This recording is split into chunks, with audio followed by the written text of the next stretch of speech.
세계 증시는 빠르게, 우리 증시는 폭넓게 3분 증시입니다. 연합인포맥스 정윤교 기자와 함께합니다. 안녕하십니까? 안녕하십니까? 네, 먼저 간밤에 있었던 미국 증시 상황부터 정리해 주시죠. 네, 간밤 뉴욕 증시는 트럼프 랠리를 이어갔습니다.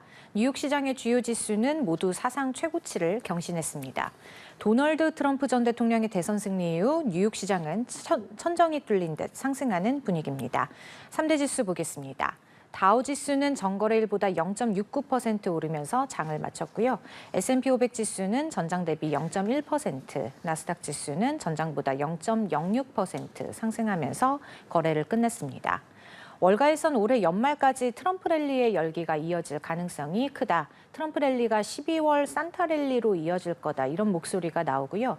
일각에선 현재 시장 분위기가 지나치게 과열돼 있다는 우려도 나오고 있습니다. 네, 현재 랠리가 이 산타 랠리까지 이어질 수 있다라고 하셨는데 전문가들의 의견이 나왔나 보네요. 네, 월가에선 장밋빛 전망을 많이 내놓고 있기는 합니다. 글로벌 투자은행 오펜하이머는 S&P 500 지수가 올 연말 6,200선에서 한 해를 마무리할 거란 전망을 내놨는데요. 기존 전망치 5,900에서 간밤에 300포인트를 상향 조정한 거고요. 현재 S&P 500 수치인 6,000선과 비교하면 올해 남은 기간에 한 3.4% 정도 추가 상승할 것으로 내다봤습니다. 그러면서도 S&P 500 기업들의 연말 이익 전망치는 상향 조정하지 않았는데요. 주식 가치가 이미 고점에 이른 상황에서 증시가 계속 화랑장을 펼칠 것으로 예상한 거고요. 오펜하이머 외에도 골드만삭스와 UBS, 에버코어 등 많은 월가 투자은행들이 S&P 500 전망치를 상향 조정했습니다. 이 가운데 골드만삭스는 트럼프의 감세 정책에 주목했는데요. 트럼프 당선인은 법인세율을 20%에서 15%로 인하하겠다고 공약했었고요.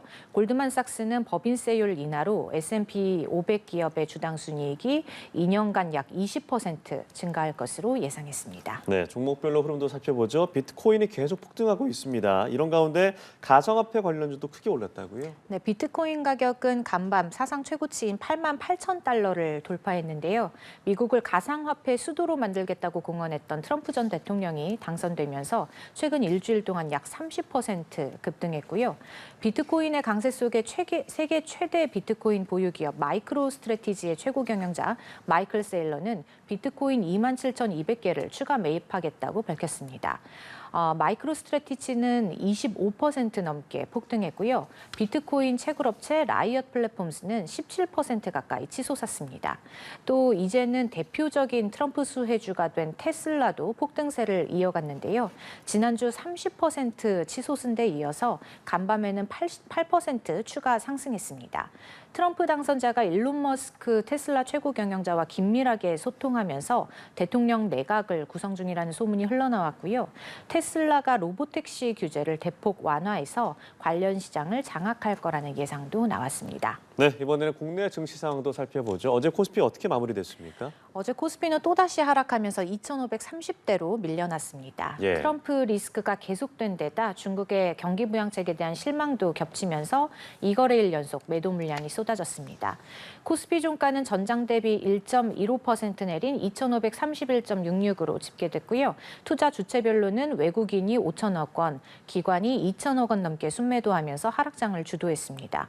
어제 투자자들은 트럼프 리스크와 함께 미중 갈등 가능성도 주목했는데요. 트럼프 당선인이 재집권한 이후에 대중국 관세 조치를 시행하면 국내 반도체 업종이 큰 피해를 볼 수 있다는 진단이 나왔고요. 반도체 기업은 일제히 빠졌습니다. 시가총액 상위 기업 중에선 삼성전자가 3.5% 내렸고요. SK하이닉스는 4% 가까이 급락했습니다.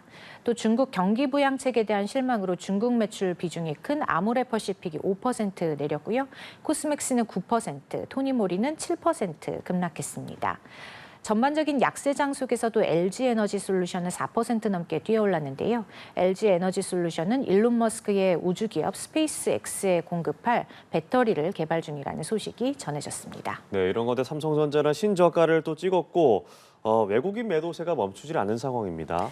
네, 어제 삼성전자는 또다시 52주 신저가로 내려갔습니다. 삼성전자 종가는 전장 대비 3.51% 급락한 55,000원으로 집계됐는데요.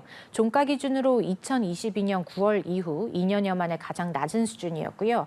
2021년 1월 기록한 최고가 91,000원에 비하면 40% 넘게 빠졌습니다.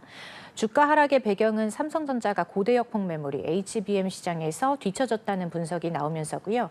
외국인 투자자들이 매도세로 전환하면서 주가 하락을 이끌었습니다.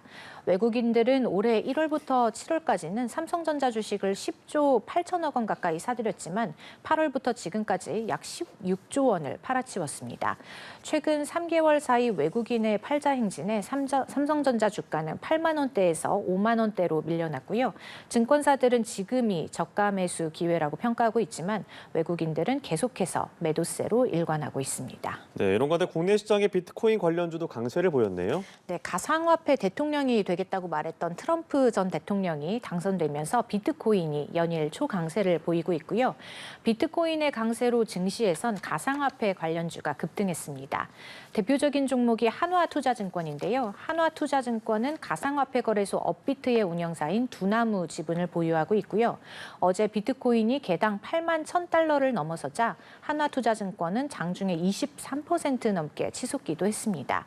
종가로는 전장 대비 17% 넘게 뛰어오르면서 장을 마쳤고요. 한화투자증권과 함께 두나무 지분을 보유한 우리기술투자도 8% 급등했습니다.